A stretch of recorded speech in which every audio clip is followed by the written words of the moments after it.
Es el órgano principal del sistema nervioso central. El encéfalo contiene otras partes como el bulbo raquídeo y el cerebelo, entre otras cosas. Las partes del cerebro más importantes son, como lo había dicho anteriormente, el cerebelo situado en el encéfalo, y su función es la de regular aspectos tan importantes del organismo como la postura, el equilibrio y la coordinación.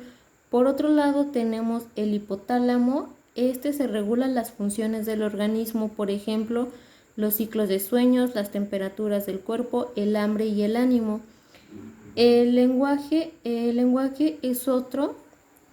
Esta es una de las expresiones de humanidad más propias de la persona, pues bien las partes del cerebelo que regulan el habla son la que forma parte del lóbulo frontal y es el centro del habla, y el área de Wernicke que propicia las comprensiones del lenguaje oral y escrito. Y por último tenemos el hipocampo. Esta es una zona cerebral que propicia el almacenamiento de recuerdos y aprendizaje. También, si queremos conocer el cerebro y sus funciones, es importante recordar que este es un organismo del sistema nervioso. Gracias al proceso cerebral que podemos generar respuestas ante la información y los estímulos. Por otro lado, tenemos a un actor que se llama Paul Minklen. Decía que el cerebro en realidad eran 3 cerebros en uno: el sistema reptil, el sistema límbico o mamífero, también conocido como emocional, y el neocortés. Si bien esta teoría no es aceptada por algunos investigadores, es una neuroanatomía evolutiva que es una visión importante del funcionamiento del cerebro humano y sus implicaciones en la educación, presentándose así como un complemento a la teoría de la dominación cerebral. Ahora bien, vamos a explicarlos. Para empezar, vamos a comenzar con el cerebro reptiliano, también conocido como básico o reptil. El sistema reptil se encarga de la supervivencia y del mantenimiento general del cuerpo humano.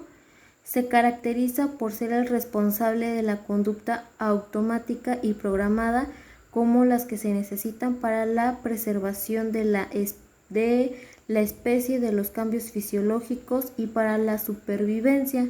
Es la parte del cerebro que es inconsciente, mecánico, instintivo y actúa rápidamente, altamente adaptable a los cambios.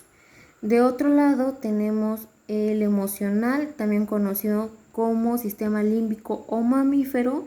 Su función principal es la de dar un sentido emotivo a lo que percibimos del exterior, energizar la conducta para el logro de metas. También recibe toda la información sensorial que es procesada en el sistema límbico y la filtra antes de enviarla al neocórtex, proviniendo la productividad, la satisfacción en el trabajo y en el aprendizaje. De ahí pasa al neocórtex para su proceso a nivel de pensamiento y finalmente se traduce en cambios externos o conductuales. Y ya por último, el tercer cerebro es el neocórtex, que es el más reciente en la dicha evolución y se caracteriza por hacer aquellas cosas que solo los humanos podemos hacer, lo que nos hace únicos, como pensar, resolver problemas, analizar, leer, escribir, crear, sintetizar, entre otras. Se divide en 2 hemisferios, el derecho y el izquierdo, que están interconectados por el cuerpo calloso y estos a su vez se dividen en los 4 lóbulos. Gracias a estas estructuras neuronales, y a una serie de procesos químicos y eléctricos se produce el aprendizaje. Pero a su vez el aprendizaje también cambia la estructura neuronal del cerebro y es una especie de bucle permanente. Las neuronas son células que tienen la capacidad de transportar información de forma de impulso nervioso. Gracias a las conexiones entre neuronas llamadas sinapsis, esta información puede viajar de un lugar a otro del organismo. Para favorecer el aprendizaje, nuestro cerebro es capaz de formar más sinapsis para responder mejor a los estímulos, también mecanismos que llamamos aprendizaje. Y esto, ya por último, cuando nacemos, nuestro cerebro posee una gran cantidad de neuronas que no forman sinapsis a lo largo de nuestros primeros años de nuestra vida. Los estímulos que percibimos son muy importantes porque son los que van a generar que sinapsis se van a formar.